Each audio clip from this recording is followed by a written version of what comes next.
everyone, in this video, I'm going to show you on how to change primary currency in PayPal. So first thing you're going to need to do is go to your PayPal. It can be website or to your application. Once you're here, you just have to log into your account. And then to change the primary currency in PayPal, you just have to tap on your PayPal balance.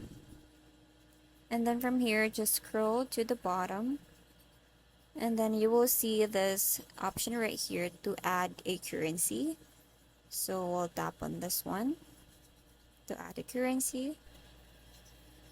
Alright, so from here you can choose what currency you're gonna want to add. So in my example, I added the Canadian dollar. So you can tap on the three dots.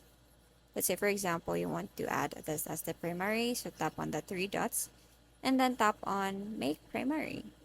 And that's basically it. You can also do it to other currency.